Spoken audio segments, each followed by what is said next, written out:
Doc TV Channel.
Sou Rai Rabelo, presidente do Instituto Inespec, uma ONG que desenvolve um trabalho social na área da educação especial com pessoas com deficiência no bairro Bom Jardim. O Instituto Inespec funcionou de 2007 a 2016 na área da educação especial, cuidando de pessoas com todas as deficiências. Mas agora nós vamos sim continuar com o trabalho, vamos abrir uma clínica para atender essa demanda do Bom Jardim e também com cursos no EAD para aqueles que desejam realmente entender desse tipo de trabalho. Quero assim particularmente agradecer a todos os parceiros que nos ajudaram nessa luta durante todo esse tempo. E em especial a equipe do pessoal da Igreja de Jesus Cristo dos Santos dos últimos dias, que nos ajudaram com alimentos através do projeto Mãos que Ajudam e também com o projeto de cadeiras de rodas, que realmente foi muito importante. A ajuda deles, realmente, eles fizeram a diferença nessa instituição, assim como fazem no mundo inteiro, que é um trabalho conhecido e que realmente ajuda a quem precisa. Quero de pronto agradecer e muito obrigada a todos.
Esta viagem começa na cidade histórica de Stirling, nas terras baixas do sul da Escócia.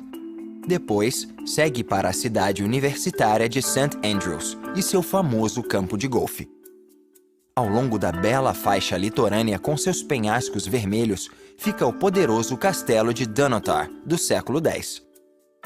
Em Aberdeen, a viagem segue para o continente, em direção ao Parque Nacional de Cairngorms, lar de alguns dos mais altos picos da Escócia. É onde se encontra também o Castelo de Balmoral, a residência de verão da família real britânica. Passando pela maior região produtora de uísque da Escócia, a viagem termina no Cawdor Castle, famoso por sua ligação com a tragédia Macbeth de Shakespeare. Esta é a menor cidade da Escócia, Stirling. Há 700 anos, ela era a capital da Escócia, a sede do parlamento e onde os reis escoceses eram coroados. No topo de uma rocha vulcânica fica o Castelo Stirling, um grande símbolo da independência escocesa. Palco de muitas batalhas e cercos, ele sempre foi associado a grandes figuras do passado do país, como Mary, rainha da Escócia, e William Wallace, o herói nacional que liderou os escoceses na batalha contra os ingleses na virada do século XIV.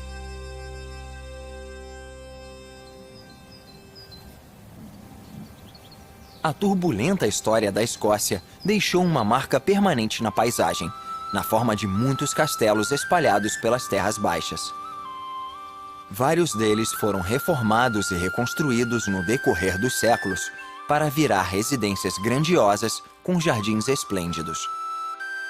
Como o Castelo Drummond, que possui um dos melhores exemplos de jardins feitos em terraços da Escócia. É um jardim da Renascença escocesa do século XVII, com um estilo principalmente italiano, com suas fontes, terraços, urnas e estátuas. Ele foi usado como locação para o filme Rob Roy, A Saga de uma Paixão, com Liam Neeson, de 1995. A característica dominante é o X da bandeira escocesa, que significa a lealdade e a nacionalidade da família Drummond, que vive aqui há mais de 500 anos. Tão famosos quanto os castelos são os campos de golfe escoceses, e poucos estão à altura dos campos do Hotel Gleneagles. Os 3 campos de golfe para campeonatos cobrem mais de 3,5 km². O hotel, com 232 quartos, 26 suítes e 4 restaurantes, foi construído no estilo de um castelo francês pela antiga companhia ferroviária Caledonian. Quando foi aberto em 1924, golfe e hotéis estavam no auge da moda, e o Hotel Gleneagles tornou-se o paraíso dos milionários. Na década de 1950, ele era parte fixa do calendário da alta sociedade. Em 2005, o tamanho e a elegância do Hotel Gleneagles fez dele a sede da reunião do G8, reunindo líderes dos países mais ricos do mundo. Mais a leste, fica um dos 31.000 lagos de água doce da Escócia. E este é o maior lago das Terras Baixas. O Lago Leven, com sua ilha e seu castelo, teve um papel importante na história escocesa. Porque esta torre do século XIV foi o cenário da maior provação na vida de Mary, rainha da Escócia, prima da rainha Tudor, Elizabeth I da Inglaterra. Foi aqui, em 1567, que a monarca de 25 anos foi encarcerada e obrigada a abdicar em favor de seu filho, Jaime VI, ainda um bebê. Um ano depois, com a ajuda de um de seus carcereiros, Mary fugiu, foi para a Inglaterra e nunca mais viu seu único filho, o futuro rei destas terras. Hoje, as ruínas do castelo do Lago Leven são abertas ao público durante o verão, quando uma balsa os leva até a ilha. Nas margens do lago, construída para ter uma visão perfeita do castelo, há outro valioso patrimônio da Escócia, Kinross House. Esta grandiosa residência do século XVII foi projetada por um dos maiores arquitetos da Escócia, Sir William Bruce, que construiu Kinross House para ele mesmo morar. Ela é considerada a primeira casa rural de seu estilo no país, bem como o melhor trabalho dele. Parte da propriedade abrigou o Clube de Cricket Kinross, que foi fundado em 1853. A mansão foi habitada até 2010. Agora ela está sendo totalmente reformada para abrigar uma casa de eventos particular e exclusiva. Ao leste e na direção da costa estão a Península Fife e verdejantes plantações. Ao norte da península fica a enseada Firth of Tay, formada pelo movimento glacial durante a última era do gelo, há cerca de 20 mil anos. Na foz do estuário Tay fica a cidade de St. Andrews. Antes um importante centro religioso, ela abriga a Universidade St. Andrews desde 1413, a terceira universidade mais antiga do mundo de língua inglesa. Foi aqui que o príncipe William conheceu sua futura esposa, Kate Middleton, em 2001. Durante o ano escolar, os estudantes compõem um terço da população de 18 mil habitantes. St. Andrews também é mundialmente famosa como o lar do golfe, porque é aqui que a Federação Internacional, com exceção de Estados Unidos e México, está sediada, e também por frequentemente receber o Campeonato Aberto, o mais antigo dos 4 principais torneios de golfe.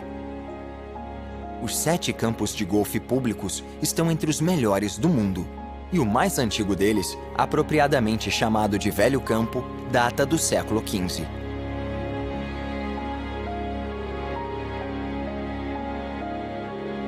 Atravessando o estuário e seguindo a costa para o norte, esta viagem passa por mais um campo de golfe de nível internacional, em Carnoustie. Famoso por sua dificuldade, ele foi apelidado de Carnoustie. Mas este campo do século XV também é reconhecido por sua influência no desenvolvimento do golfe nos Estados Unidos. No começo do século XX, cerca de 300 jogadores de golfe de Carnoustie emigraram para os Estados Unidos. E quando a Associação Profissional de Golfe dos Estados Unidos foi fundada em 1916, quase metade dos 82 membros profissionais eram deste clube.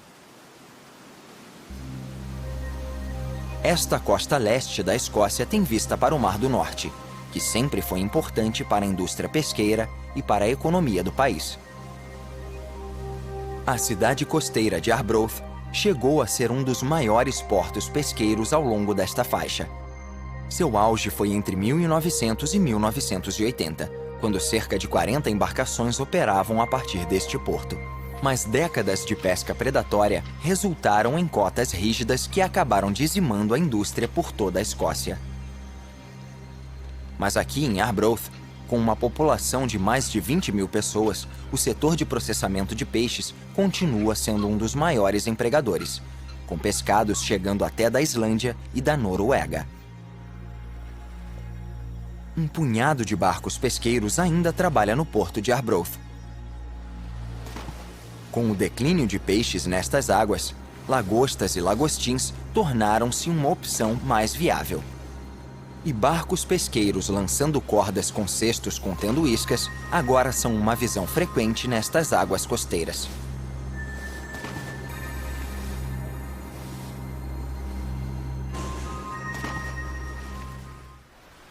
Logo depois de Arbroath, ficam os penhascos de arenito vermelho que marcam o início de uma das trilhas mais pitorescas da costa leste da Escócia.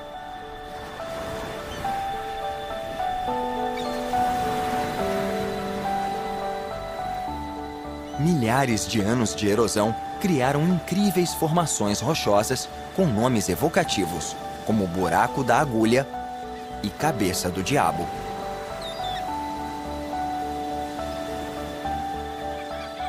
A trilha passa pela reserva natural Seaton Cliffs, lar de várias aves marinhas como fulmares e gaivotas prateadas. A trilha termina em Auchmity, uma antiga aldeia de pescadores que fica no topo de um penhasco de 40 metros, com vista para seu porto, agora em ruínas.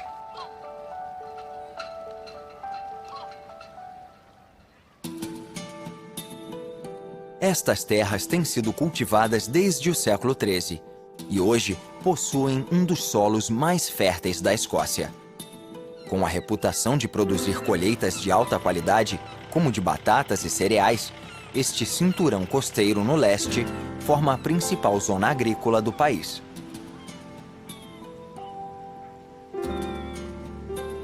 Os penhascos vermelhos continuam até Montrose, na foz do rio South Esk. Grande parte da cidade fica em uma faixa de terra arenosa com 1 quilômetro de largura, formando a maior lagoa interna de água salgada do Reino Unido. Esta posição deixa claro como Montrose se desenvolveu como um porto que, no decorrer dos séculos, trouxe riqueza à cidade como um importante centro de comércio. O porto é usado até hoje pela indústria de petróleo e gás. Das areias de San Cyrus, é possível pegar outra trilha pitoresca.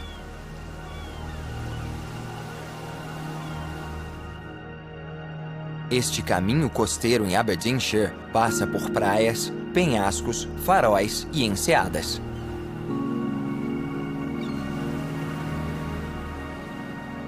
Ela faz parte de um ambicioso plano para criar uma série de trilhas costeiras ao redor do norte da Europa, conhecida como Trilha do Mar do Norte. A rota liga partes da Noruega, Suécia, Dinamarca, Alemanha e Holanda, além da Inglaterra e da Escócia. O projeto da Trilha do Mar do Norte quer apoiar o turismo sustentável e explorar o patrimônio histórico de comunidades ao longo da costa do Mar do Norte, como a pitoresca aldeia de pescadores de Gurdon. Ela manteve a tradição de um porto em atividade, tornando-se popular para turistas e visitantes que desejam provar o peixe defumado aqui mesmo.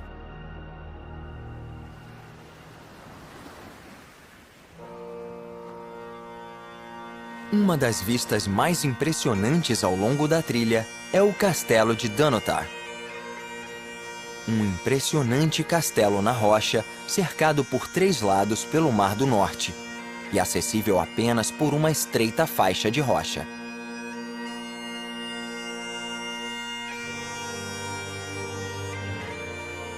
Como palco de muitas batalhas, conquistas e cercos sangrentos, o Castelo de Dunnottar teve um papel crucial na história escocesa durante mais de 1000 anos.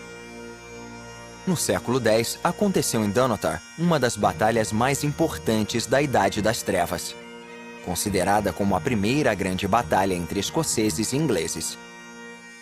Depois de se refugiar aqui, o exército do rei escocês Constantino II conseguiu combater um ataque feroz dos invasores ingleses. Mas em uma inversão de papéis, durante as guerras da independência do século XIII, foi o guerreiro e líder escocês William Wallace quem cercou o castelo, queimando seus prisioneiros vivos como vingança por crueldades cometidas antes pelos ingleses.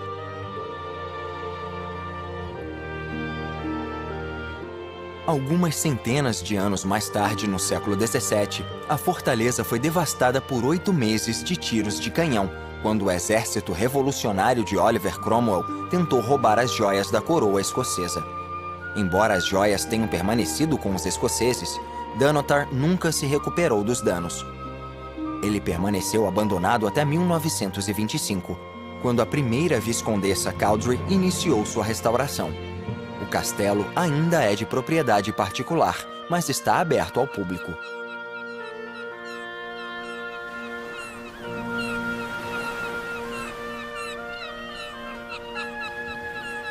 A última parada ao longo da costa nordeste, antes de a jornada seguir continente adentro, é Aberdeen, a cidade da explosão.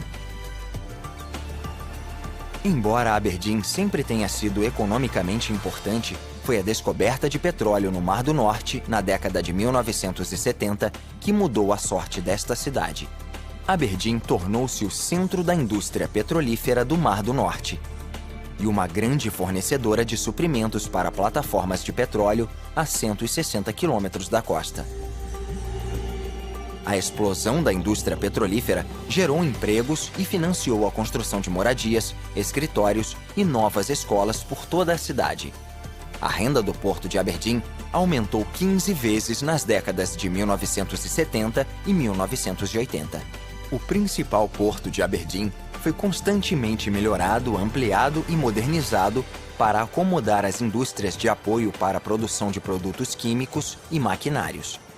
Hoje, o porto de Aberdeen é o maior do norte da Escócia, por onde passam cerca de 5 milhões de toneladas de carga por ano.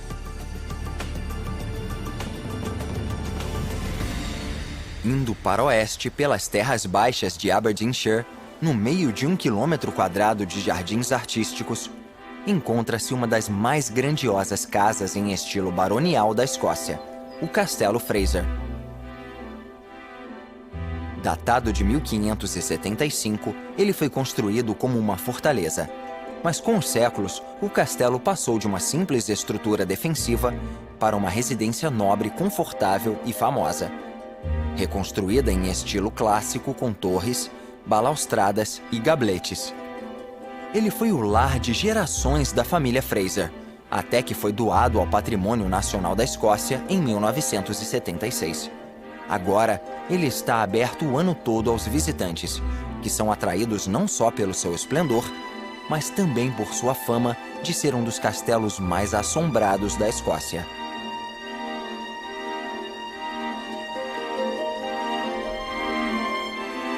Na base das montanhas Cairngorms, fica este impressionante castelo de contos de fadas, Craigievar. Seu estilo claramente não britânico foi muito influenciado pela arquitetura francesa da época. Sua estrutura de 7 andares foi construída em 1626 pelo abastado comerciante William Forbes, famoso por sua astúcia nos negócios. Na verdade, ele havia comprado o castelo semi-construído da falida família Mortimer. Ele foi o lar de Forbes e seus descendentes durante mais de 350 anos. Como muitos outros castelos, Craigievar foi doado ao Patrimônio Nacional da Escócia, que hoje cuida de 26 castelos. As Terras Baixas finalmente dão lugar à paisagem pela qual a Escócia é mais conhecida: suas montanhas. E não há montanhas mais marcantes que as Cairngorms. Este é o mais alto e mais frio platô das Ilhas Britânicas. Formadas 40 milhões de anos antes da última era do gelo, as Cairngorms também abrigam alguns dos picos mais altos da Escócia. Durante seu longo reinado, a rainha britânica Vitória escalou estas montanhas em 7 de outubro de 1859. Depois ela escreveu: "O efeito foi sublime e solene, muito selvagem e solitário. Não havia ninguém lá além de nosso pequeno grupo. Eu bebi um pouco de uísque com água, pois disseram que a água pura seria gelada demais." Hoje, as Cairngorms apresentam um habitat único de semitundra alpina, lar de muitas plantas, aves e animais raros. Veados vermelhos, lebres da Eurásia, esquilos vermelhos e gatos selvagens vivem aqui, bem como a única manada de renas das Ilhas Britânicas. Este é um dos 2 grandes rios que atravessam as Cairngorms, o Rio Dee. Segundo uma lei europeia, este pitoresco rio foi designado como Área Especial de Preservação, por suas populações de salmão do Atlântico, lontras, arvícolas e mexilhões de água doce. O Dee também é um dos melhores rios para a pesca recreativa de salmão, que rende à economia local cerca de 19 milhões de dólares por ano. Na metade do rio Dee fica a parte do vale chamada Royal Deeside, por um bom motivo. Às margens do rio fica o castelo de Balmoral. Ele é a residência de verão da família real britânica há mais de 150 anos.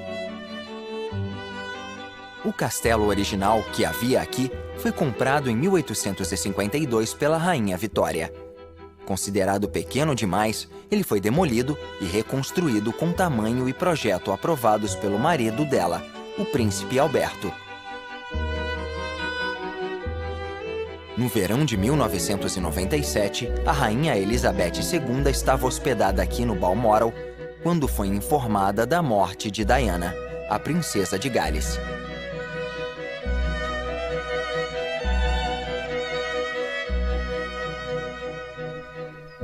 Hoje, Balmoral é uma propriedade produtiva, com plantações, gado e até uma destilaria de uísque.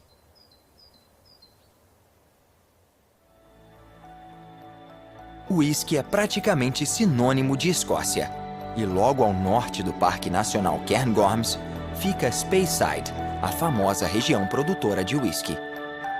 Mas longe de ser uma pequena indústria local, o uísque aqui é um grande negócio.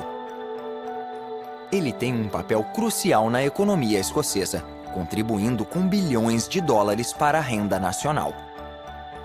Com mais de 50 destilarias espalhadas ao longo do rio Spey, há mais uísque sendo produzido aqui do que em qualquer outra região da Escócia. Mas as habilidades tradicionais ainda fazem parte da produção de uísque, como aqui na aldeia de Craigellachie, onde são feitos os barris de carvalho.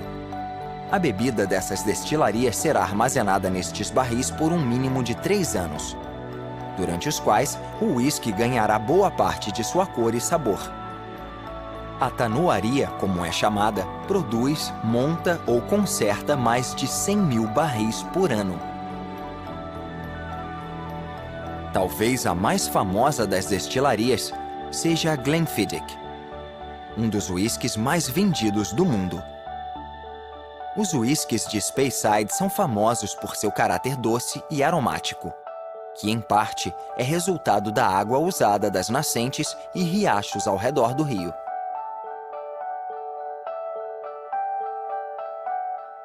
Perto do final desta viagem, o rio segue para o nordeste, passando por esta histórica ponte de ferro. Construída pelo grande engenheiro escocês Thomas Telford em 1814, o trabalho de treliça em metal revolucionou o design de pontes para a travessia de rios largos e profundos. Considerada um marco histórico internacional da engenharia civil, esta elegante estrutura atrai milhares de visitantes todos os anos. A viagem agora se afasta do rio e segue para o oeste, até um dos grandes ícones culturais da Escócia, o Cawdor Castle. Construída em meio a uma série de lindos jardins, esta mansão data do século XIII, quando foi construída pelos lordes de Cawdor, como uma poderosa fortaleza. Mas o Cawdor Castle é mais conhecido por sua ligação com a violenta peça de Shakespeare, Macbeth. Na história de Macbeth, o protagonista é nomeado Lorde de Cawdor e depois comete uma série de assassinatos para manter seu poder. A história é uma obra de ficção, sem indícios que sugiram que tais eventos aconteceram neste castelo. Mas isso sempre atraiu visitantes a Cawdor perguntando sobre a ligação.